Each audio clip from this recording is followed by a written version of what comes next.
করো শুনি।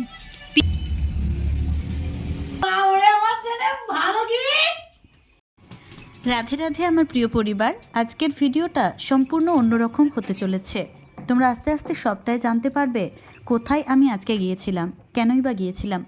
আজকে হচ্ছে বছরের প্রথম দিন, তাই ভাবলাম বছরের শুরুটা যদি একটু অন্যভাবে করা যায়, কোনো একটি মানুষের মুখে যদি একটুখানি হাসি ফোটানো যায়, তাহলে হয়তো আমার আগামী দিনগুলো আরও সুন্দর কাটতে পারে।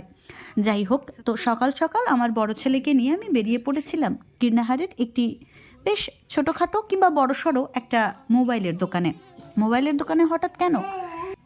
আসলে যার জন্য আজকে এই ফোনটা নিয়েছি তিনি অনেক দিন ধরে নিজের মনেই বলছিলেন ফোনটা তার খারাপ হয়ে গেছে।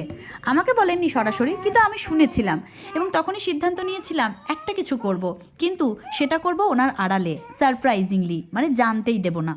এই একটাই তো ছোট ফোন ছিল ওনার, যেটা দিয়ে উনি প্রিয় মানুষদের সঙ্গে গল্প গুজরান করতেন। সেটাই যখন খারাপ হয়ে গেছে, আমরা এক মুহূর্ত ফোন ছাড়া থাকতে পারি না। আর সেই মানুষটা অনেক দিন হলো ফোন থেকে ডিটাচ। যার কথা বলছি তার সাথে আমার সব রকমের সম্পর্ক, বুঝতে পারলে না তো? মিষ্টি মধুর, টক ঝাল, নোনতা তেতো, সব রকমের কম্বিনেশন একটা সম্পর্ক আমাদের দুজনের মধ্যে। কখনো সখনো ঝগড়াঝাটিও হয়েছে, কখনো সখনো ভালোবাসাবাসিও হয়েছে, সব রকম চলতেই আছে। সত্যি কথা বলতে কি, এই মানুষটার সঙ্গে আমার যতই মতবিরোধ কিংবা বিপরীত মত থাকুক না কেন, একটি জিনিসের জন্য এই মানুষটাকে আমি ভীষণভাবে সম্মান করি আর ভীষণভাবে ভালোবাসার চেষ্টা করি। সেটা হচ্ছে এই মানুষটা আমার সবথেকে প্রিয় জিনিসটাকে জন্ম দিয়েছেন এবং সেই প্রিয় জিনিসটার জন্যই আজকে আমি এই জায়গায় দাঁড়িয়েছি। আজকের এই যতটুকু ভালো থাকা, যতটুকুই সুখে থাকা, সবটাই কিন্তু এই মানুষটার দেওয়া ওই উপহারটার জন্য।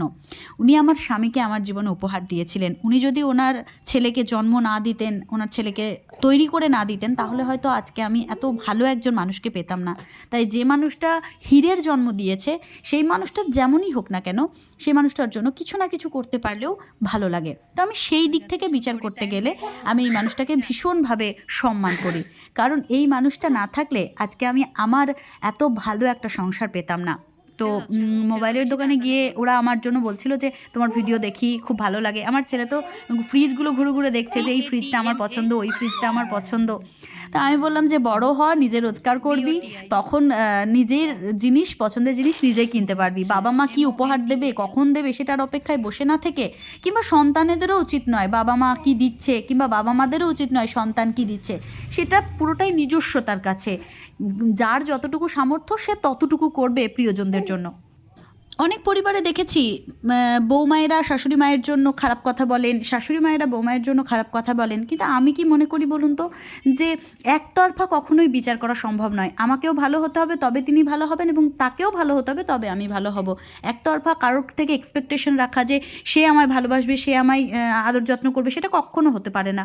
আপনি কারোর থেকে যদি ভালোবাসা এক্সপেক্ট করেন, তাহলে তাকে সেই দ্বিগুণ ভালোবাসা আপনাকে কিন্তু দিতে হবে। তো যাই হোক, আজকের এই ছোট্ট একটি কাজ করতে পেরে আমার এতটাই আনন্দ লাগছিল, মনে হচ্ছিল তোমরা তো আমার পরিবার, তাই তোমাদেরকে একটু শেয়ার করি। যদিও এটা খুবই সাধারণ, কিন্তু আমি কাউকেই জানাইনি এই বিষয়টা নিয়ে, বাড়ির কেউই জানতো না।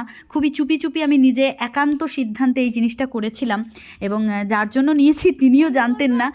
স্বাভাবিকভাবেই তিনি দেখার পরে চমকে যাবেন, আমার এটাই মনে হয়েছিল। আমি মনে করি বছরের প্রথম দিন হোক বা শেষ দিন, জীবনের কোনো একটা দিন যদি কারোর মুখে একটুখানি হাসি ফুটিয়ে শুরু করা যায়, তাহলে সারা দিনটাই ভালো যায়। তো আমি ঐশিকের হাতে দিয়ে বললাম একটু চুপি চুপি যাবি, কারণ যেন জানতে না পারে তোর কাছে কি আছে। তো ঐশিক যখন গেল, তখন থেকেই ওনার রিয়াকশনটা তোমরা নিজেরাই দেখে নাও, কিন্তু আমি ওনার মুখটা একটু ঢেকে রেখেছি, কারণ আমার জন্য কি গিফট এনেছে দেখি।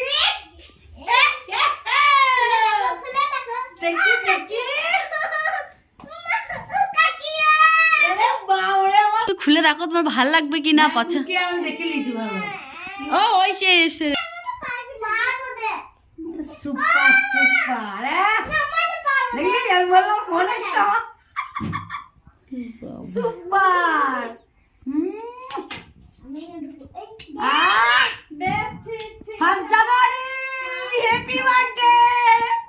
হয়তো ওনার মুখটা তোমরা দেখতে পাওনি, কিন্তু আমার মনে হয় মুখটা না দেখতে পেলেও উনি যে টোনে কথা বললেন সেই টোন শুনে তোমরা বুঝতে পেরেছো যে উনি একটু হলেও খুশি হয়েছেন।